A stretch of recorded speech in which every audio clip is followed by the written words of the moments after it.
colonial rule.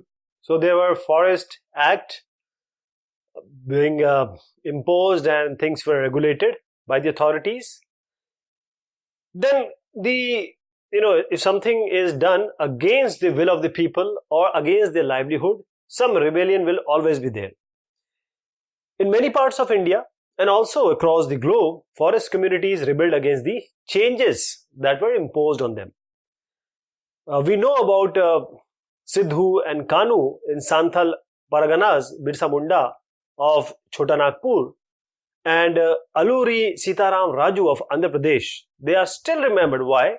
Because they stood against all these things which were happening, especially for the forest where they belong.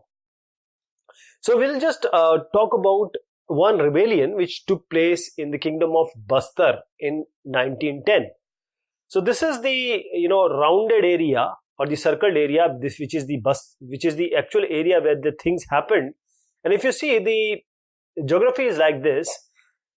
This was Madhya Pradesh area, and now this is coming in Bastar, and Kanker all are coming in the Chhattisgarh area. And this is the border area where a lot of forests were there.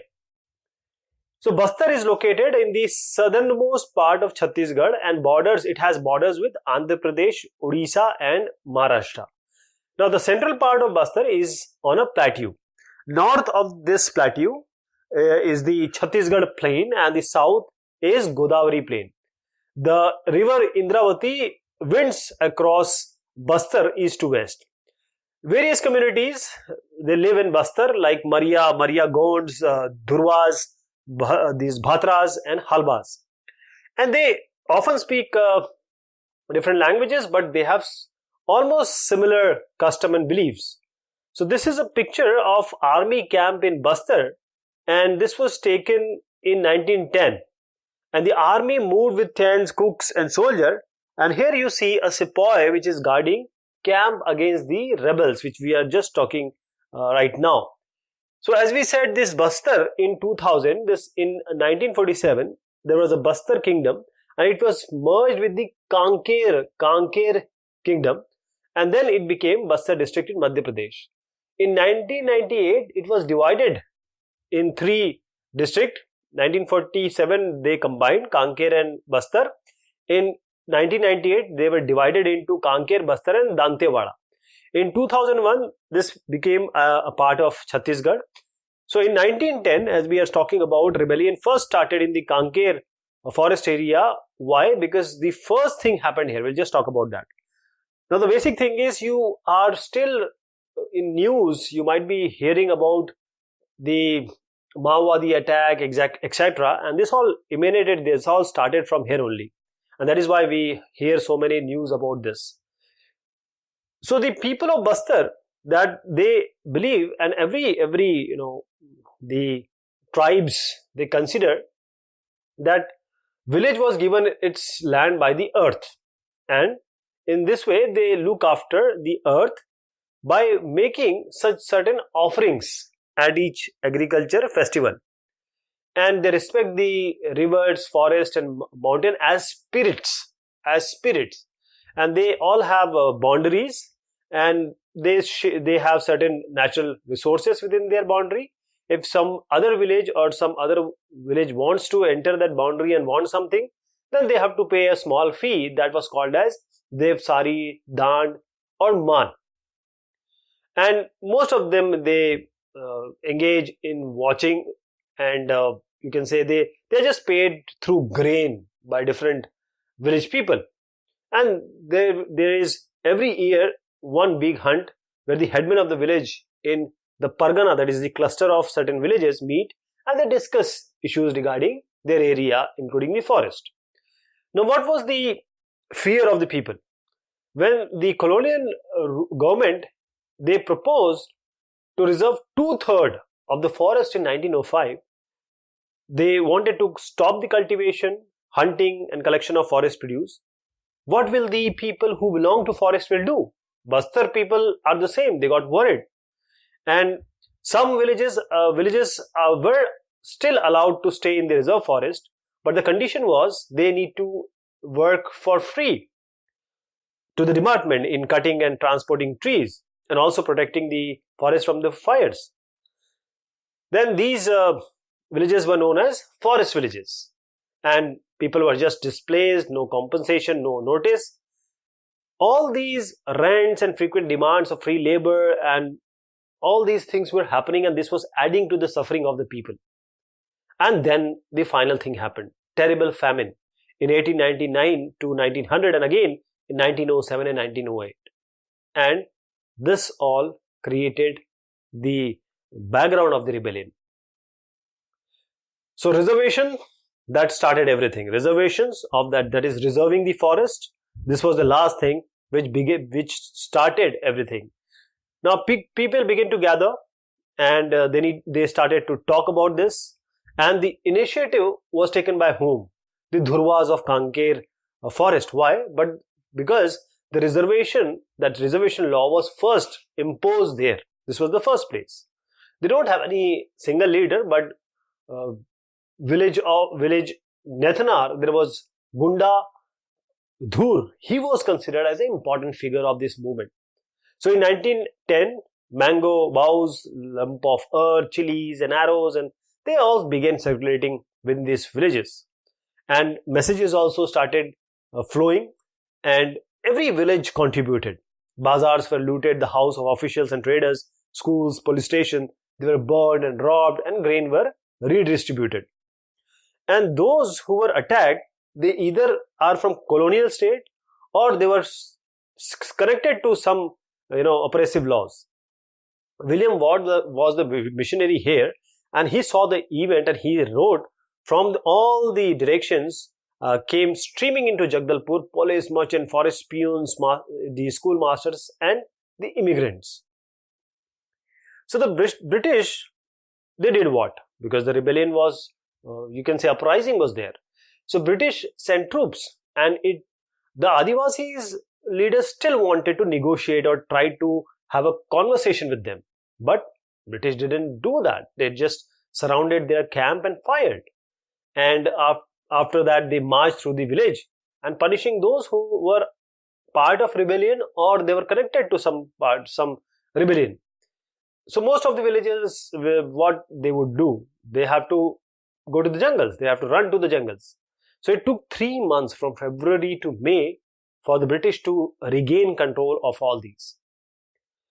But they didn't manage to capture Gunda Dhur. But it was a major victory for rebel. This was symbolic because the Reservation Act or law was temporarily suspended.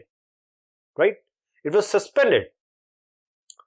And the area also, which was 2/3 previously proposed, this was reduced to half. That was planned before. Now if you see the story of this forest and people of Basar, this doesn't end here. These things happened again and again. In 1970s, the World Bank proposed that 4,600 hectares of natural sal forest, they should be replaced by tropical pine to provide pulp for the paper industry. But this didn't go well. Means the project was to be stopped because people came against this. So we need to understand that this was not happening in India only, that is Asia. There are certain parts where colonies were there. So we'll just take an example of Indonesia. Why? Because the things are similar which were happening. So forest transformation in Java, first of all, let us know what Java is. And let me show you the picture so that we understand it better. Now this is the area of Java. This is Java. And these are the island country which is our Indonesia. So most of the Indonesia's forests were located in island like the Sumatra, the Kalimantan and West Irian. But Java is where the Dutch began their scientific forestry, as British did in India. Now this place actually now is very famous for its rice production, but at that time, once upon a time, it was richly covered with the tea and it was all being cut. So now you have a certain idea about what area we are talking about. So Java is now, as I said, rich producing land or island in Indonesia, but it was covered by a forest once upon a time. So the power of Indonesia, the colonies, were with Dutch, Holland or Netherlands people. And there were so many similarity in the laws of forest control in India and Indonesia. That is why we are discussing it. Java in Indonesia is the place where Dutch started the forest management. And they also wanted the timber to build ship. So in 1600, the population of Java was estimated to be 3.5 million.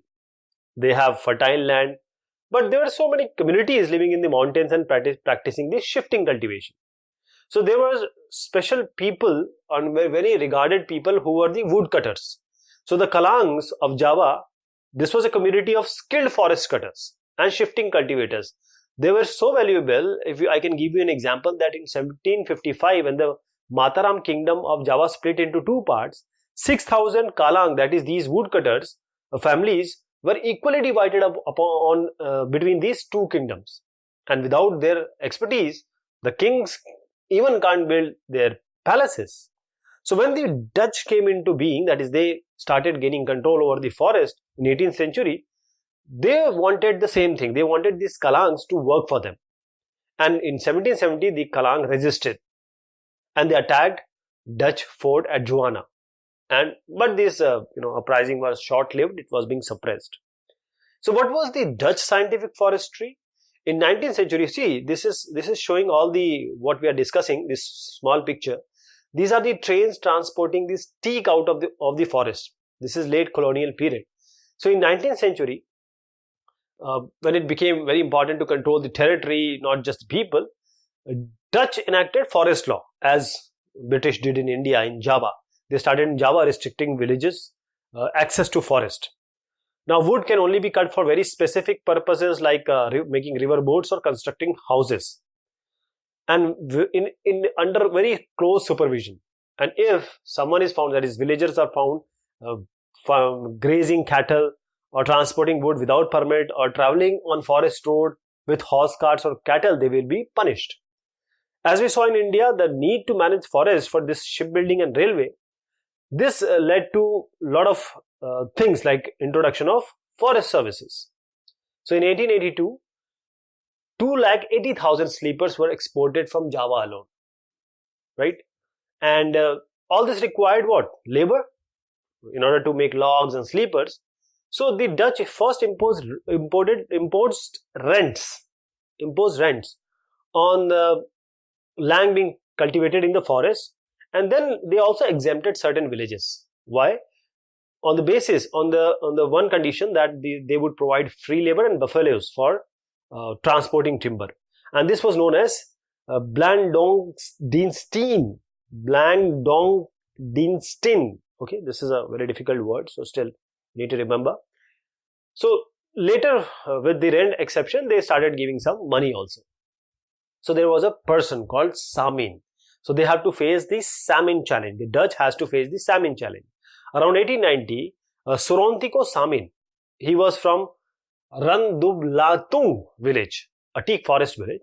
He started questioning the ownership of the forest. He said that everything is created by the Almighty, the wind, water, earth, wood. So nobody could own it.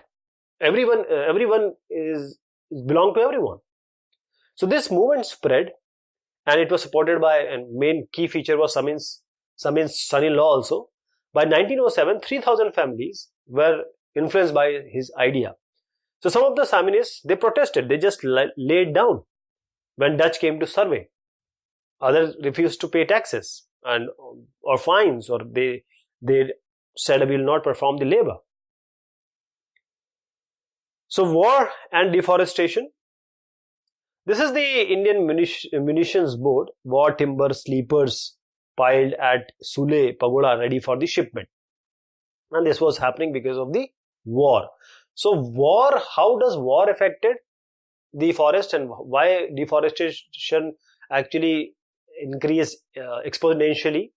The First and the Second World War had major impact on the forest.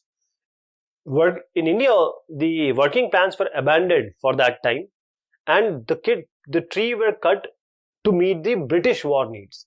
In Java, what happened? Because we are just trying to find the similarity also. Dutch were there, but the Japanese were occupying the region. They were about to occupy the region. So Dutch followed a very different policy, a scorched earth.